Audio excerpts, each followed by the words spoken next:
Hello, Foxy Finds here, and I have something a little bit different for you. I found myself with a bit of free time, so I decided I would see if I could beat Pokémon Shield version as quickly as possible. Not quite speedrun, but, just fast. I decided I would aim to beat the main storyline of the base game, the Armor Isles, and the Crown Tundra DLC. Let me show you how that went. First, I had to decide what I wanted to do for my team. After a bit of debating back and forth, I decided to go with a theme of Pokemon that were red. I planned out my team with mostly diverse types, and I sifted through my storage to find the best ones, and set these Pokemon aside to begin my journey. The early parts of the game are really dialogue heavy, and getting through the tutorial is always such a slog after a couple times. In short, the champion has a Charizard. He gave you a starter Pokemon and you meet Sonia, a researcher who is very slow to catch on to plot events. And you also have to take a train out from this isolated area you started in. My goal here was to simply get through the wild area as fast as I could, since I could breed the Pokemon there, and that's what I was planning on using for my team. I bred a few of each so that I could hatch them and pick the best of each Pokemon while still having them keep my original trainer ID, that way they'd listen when I leveled them up. I think it's about time I revealed my party. We have Porygon, Lydon, Sandile, Krabby, Tyrunt, and Oddish. I didn't care too much what color they were at this stage. I was mostly focusing on their final forms. The red team would serve me well. That said, this isn't a speedrun and I don't have any rules I need to follow. So my next goal was to level these guys up as fast as possible. For this, I used the power of Pokemon Home once again. I was able to send Porygon, Lydon, Sandile, and Oddish to other games where I could use saved up candies and items to evolve this team. These four came back fully evolved and level 100. I was able to move Krabby over to Shining Pearl, but I did not have enough to level it all the way up. Sadly, Tyrunt would just be stuck at this level 1 stage, as there were no other Pokemon games that I could transfer it into, but we made to. With an overpowered team, I set off to begin my real journey. After more cutscenes, that is. A few uneventful rival battles later, and I would reach my first gym. I decided that since I'm using overpowered Pokemon, I would avoid using any Dynamaxing for this run. It was satisfying watching my second weakest Pokemon two-shot the gym leader's ace. Even more rival battles later, I made it to the second gym. I remember this gym being much more confusing my first time through, but I just breezed through it, and I'm not just talking about the fights. This time, I was able to one-shot the gym leader's ace, which was even more satisfying. On my way to the next gym challenge, I had to get through, you guessed it, more rival battles. After putting them in their place, I proceeded to the third gym. I brought Crocodile along to the gym challenge, and I got to Earthquake my competition and the wild Pokemon alike. Breezing through the gym leader's Pokemon, and once again taking down a Dynamax Pokemon in one hit really makes these early parts of the game go by quickly, a pace I intend to keep. After making it to Hammerlock, we essentially have a new hub city. We learn a little bit about the history of the region, all that fun stuff. One thing this game loves to do is really push the same concepts over and over in the story. Team Yell has strange priorities, Beatty thinks that he's all that and justifies his losses. Hop is always one step behind me and feels inadequate compared to me, though he really shouldn't. I could wipe the floor with his brother from the start of this playthrough after all. Oh, and the legend of a single person using a sword and shield to end the darkest day is completely wrong in almost every way possible. After playing a bit of pinball, I challenge Alistair, and we have another one-hit KO on his ace. Next up, we have some vandalism, a punishment that is significantly less than the crime, but is treated as if it's still way too much, And then I glossed over a discovery where you can clearly see that the hero is actually two people, and they are being aided by a Pokemon wielding a shield and a Pokemon wielding a sword. Or as Sonia describes it, those Pokemon appear to be holding a sword and a shield as if they were using them. Thanks, Sonia. She does understand that the history books were wrong, but it really feels like you're having to walk her through all of this. Other than the people that came to see what all the noise was about, it doesn't seem like there's actually any study that is done on this remarkable historical discovery. No one bothers to look further into this crevice to see if there's anything else back there. This region is built on people who are not really wanting to know the truth and people not really caring. One short trip through the fairy tale woods, and I find an elderly woman who is looking to retire but has unrealistic expectations on who should fill her role. She spices up her battles by giving you buffs or debuffs based off of how you answer her trivia questions. That said, my Pokemon are over-leveled, so I don't really pay attention to any of the quiz questions. I one-shot her Pokemon and get another badge. Opal offers to join me back at Hammerlock, and she decides that BD is everything she has been looking for in a trainer. She offers to train him, which will give him a chance to re-enter the gym challenge, but this time as a gym leader. Conveniently, his psychic team already has some pretty good members that are also fairy type. Now we head through some runes that are also the main route of travel that they never bothered to make a road around or through. We get to Sirchester Stadium and I proceed to fall down some holes because I don't have the time to solve the puzzle, at least not the way it was intended. Nor did I feel like looking up the path, but hey, Tyrant evolved, and now we're stronger in battle. This time, the gym leader actually put up a fight. And by that I mean she was able to attack me with two of her Pokemon, even taking out my newly evolved but still weakest member of my team, who was still a lower level than this gym and was weak to its typing.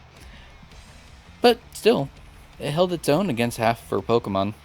I actually need to start paying attention to what I'm doing in this battle now, but I still don't see a reason to Dynamax. Afterwards, we get to find out some more historical information that is pretty obvious at this point, and we have a Pokemon battle with Hop in front of a bunch of people taking a bath, and I decided to beat him without any Pokemon on the field because his Pokemon are so weak they faint to the weather. Now, we head out to the next important thing. Floaties for our bike, the gym battle. Yeah, the next gym battle. Floaties. On our way, we find out that Team Yell is actually just gym trainers from the Spikemuth Gym that have dedicated their time to helping one of the gym challengers get ahead and disrupting all the rest. Great work ethics on these guys. Bad regular ethics, though. But we finally have made it to the Pokemon series' very, very first Dark-type gym. That's right. After 7 generations of neglect, Dark-type can finally shine in the only gym that doesn't have Dynamax capabilities. It doesn't really make the game harder or easier for us since we're already adapting Pierce's strategy of just saying no. One shot, and one shot. I switched a bunch to give Tyrantrum more experience as he's getting strong enough to be able to fend for himself against some of these tougher matches. And he's also getting pretty close to Kingler's level. Back to Hammerlock, and we can finally take on the gym here. And it's the last one, too. I do use a Pokemon that's level 100, so it is hard to judge if this is actually getting harder or not, but the double battle was a nice change of pace. Frankly, it meant that it was easier to have a Pokemon with a super effective attack out at all times without having to swap Pokemon. Outside, we see that Sonia is finally granted the title of Professor and is given a lab coat. I decided to call her Professor Sonia because I feel like saying, "It looks great," implies that she looks better this way. On to the last route of the base game, and we encounter a gauntlet of random trainers that would have done really well in the gym challenge, but they were never endorsed because it's all about who you know and not about how good you are. We finally arrive at Winden Stadium, and we fight our rival. And then we fight our other rival. Then we run around for a bit, fight a bunch of staff, and make it to the top of the tower, fight Rose's assistant, and call it a day. Yep, that's it. We got some people into trouble and got some other people fired along the way, but we get to the top and we don't really do anything. Back to what we were doing before. We get to fight our other rival in the stadium. Then a few gym leaders, and we find out that Rose is plotting to cause a second darkest day right before our fight with the champion. He's concerned about the whole region running out of power in 1,000 years. Like, this time frame is clearly established, and we're in the middle of the region's biggest event of the season. He couldn't wait one more day. Like, seriously. Alright, so we head our way into the creepy woods that everyone says to avoid, grab some rusted artifacts that definitely now belong to us and aren't considered national treasures or should be in a museum or anything. We came here for Pokemon, but I'm sure these will do.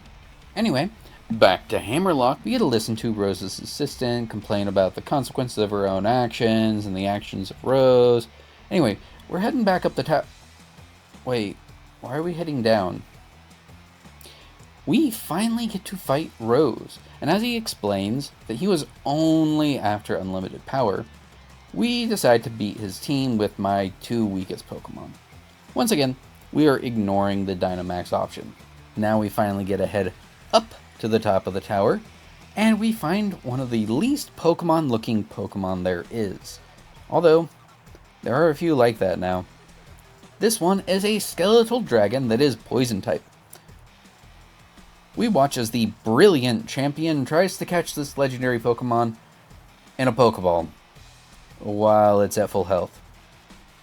It didn't work for some reason. I 3-shot this guy with my Tyrantrum, who is still the weakest member of my party, but definitely strong enough for this. Eternatus then hacks the game and uses the unreleased Gigantamax form that Eternatus has. But it's not the only one that can cheat. We use our stolen artifacts to summon some dogs with battle armor and let them do a significant amount of the battling on their own. After some time, it's weak enough that I try to catch it. I decide to show the champion up and catch it in a regular Pokeball because he failed to do so, and definitely not because I never bothered to purchase anything in this entire run. The summoning expires and the dogs return to where they came from, and the Galar region pretends like nothing ever happened. Sort of.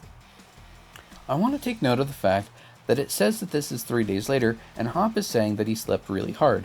And then he's complaining that people are still talking about the near region-ending event that occurred. You clearly are still tired from it, and I'm pretty sure it would have scared most of the people in the region. Let people talk about the event. It's healthy. After getting away from Hop, I finally get to have my match with the champion. He is currently undefeated unless you count his match against Eternatus. That clearly doesn't count though. I start off by rummaging through my bag looking for a pre-match treat, but Tyrantrum refused it. This stalled enough for Leon to use his King Shield, which meant that I'm safe to attack now. Aegislash takes out my Tyrantrum, but my Kingler takes it down. Then Kingler is felled by Dragapult, which is then taken out by my Vileplume. At this point, I question when this tit-for-tat will end. Vileplume puts up a good resistance, but Mr. Rhyme manages to take it out. But my Vileplume's Toxic did manage to take it out that very same turn. This is where I can step up my game, and I send out my Incineroar against his Haxorus. Then Leon sends out a Tall Sobble and tries to make peace by just lowering my attacks. But Incineroar is not going to have any of that, and I take that one out too. On to his final Pokemon, Charizard. I unfortunately select the wrong move and use a fighting type against it, which does next to nothing. I next attack with something that is actually effective, and I take out a good chunk of its health, but Charizard manages to take out Incineroar. Sorry, Incineroar, this was my bad. Porygon Z will finish this fight off proper, but I'd really hoped to do it while it was still Gigantamax. This was the toughest battle so far. I almost had to use my whole team. Regardless, a win is a win. Let the credits roll.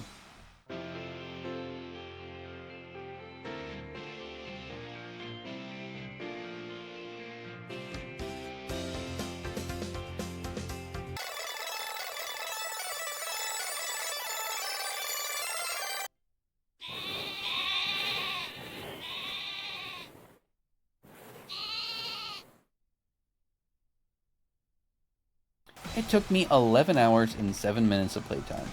Not too bad. Way below average, way above speedrunning times, but I'm not done yet. First, I'm forced to deal with this Slowpoke, and also this Pokemon here. I just talked to this guy, and he's already forgotten who I am. Show me some respect. I'm the champion here. And then want to show me up in a Pokemon battle to prove to their fragile ego that I'm below them? I guess news doesn't travel very fast that, again, I'm the champion. After I win, they want me to not join the dojo that I was never really supposed to join in the first place. So I proceed to join the dojo, and I get my uniform before Avery, which leads to some fast Pokemon taking off with the different parts of his uniform. We are tasked with catching them and beating them up, which I fully do on my own, and that is deemed unfair. So anyone that could catch one of these Slowpoke, regardless of if they were able to defeat one, gets to move on to the next challenge. Next, we need to find max mushrooms. They are only found in one spot, and both Avery and I find them at the same time. He insists that we battle for the mushrooms, and I obviously win. I go back, and just as we are about to make soup, Avery brings back some mushrooms of his own. We use his mushrooms for the soup, which means I get to keep mine for later use. The third trial is a Dynamax battle, which means I get to beat up another Dynamax Pokemon, while also refraining from Dynamaxing myself. He did manage to take out 3 of my Pokemon, and I just barely failed to take it out while it was still Dynamax, but that's okay. He gives me permission to tell the Dojo Master about his underhanded tactics. I already beat him, so I see no point. I say I won't tell. That's fine. Avery's deeds were known all along, and he's given extra work. We move on. Now I receive the Island's Armor, which is actually a Pokemon. We begin to increase our bond by looking at an arch, some cave water, a valley, and a sandstorm while our mouths are open for some reason. Now Kubfu likes me. Next we must pick the path of water or darkness. I choose water because I already have 2 dark-type Pokemon on my team. So I go to this tower, and I need to have only Kubfu in my party, so I did the only reasonable thing. I move Kubfu over to Violet version, and I use candies to get it up to level 100.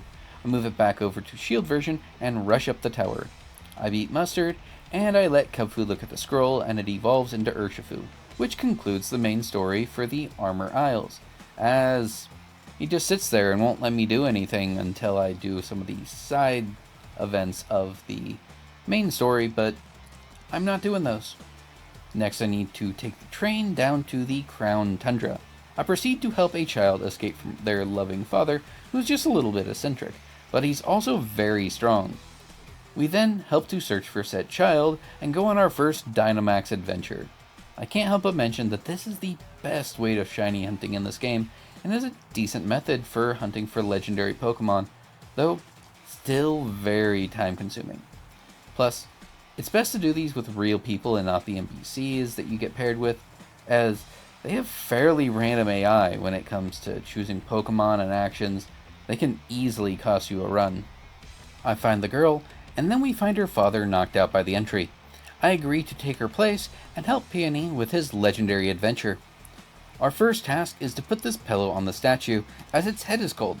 This summons the Great Pillowhead, a being that has cut itself off from its power source and questions why it's weak. This Pokemon gains power from this town that no longer believes in it. Once again, someone suffering the consequences of their own actions. We fight this thing, and then it turns Peony into Google Translate. It tells us it lost people's faith, its power, and its horse. Basically, it's a Pokemon country song. We are tasked with asking people if they believe, and are met with a fairly strong no. Without faith or power, Calyrex is deciding that he clearly needs the horse. Peony is also left to believe that he fell asleep outside. Next, we go looking for the mayor to ask him what would bring a horse to town. We see him pondering over the town's fate as they can't grow anything. He teleports home and we talk about believing me that I saw their deity Pokemon. I decided to read a book on dancing and accidentally learned that these people have survived on carrots and that hair and flowers can be braided, and that people also don't know the difference between ghost and ice. A black horse and a white horse are apparently identical. We pass the carrot information on and do a Dynamax raid because these Pokemon buy and sell things with shards from a cave of giant Pokemon. My money is not good enough for them. I buy their carrot seeds with their stupid rock money and bring them back to this Pokemon that has been forcing this floating man to stay here in the cold for an hour. I'm tasked with becoming a farmer, so I choose to start a garden in a gravesite. This powerful Pokemon is able to grow a single carrot for all of my efforts. Maybe he should find a better method than making Peony dance while being mind-controlled. We see a ghostly horse running to town, and we must save it. I fight this Pokemon in the middle of their field since they aren't growing anything important in there anyway. After I beat it, it goes on to attack someone, and Calyrex is able to stop it, but only I seem to actually notice. I take some of the hair off of the ground, and the mayor tells me some stuff that I already know about making rains. Calyrex is feeling down since it can't control its steed, and I tell it it needs to make a flower. This guy is able to make all of one petal, but it is enough for what we need. I go back to the mayor and hand these off to him. Sadly, it turns out he's really bad at braiding, but Peony shows up and proves to actually be useful. I'd say for once, but this guy does a lot more than the games give him credit for. Turns out, he can braid like an old pro. We go outside and I take full credit for Peony's work. I take off in the vague direction that Calyrex looked, and I find an old building where Calyrex is freezing Peony again. I hand over the Reins of Unity and place the carrot in an inconspicuous object.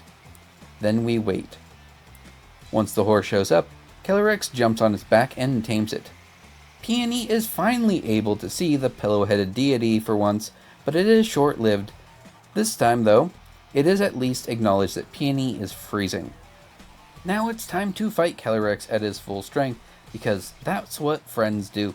They help each other recover, and then fight them to put them in their place. I throw a couple balls at it, and now I own the town's deity. Good luck to them. I show off the catch to Peony, and that marks the end of my run. I hope you all enjoyed my little journey through the Galar region. I had a lot of fun doing this playthrough and making this video in general. That is all the time I have for today. I hope you all have a wonderful day, and as always, happy hunting.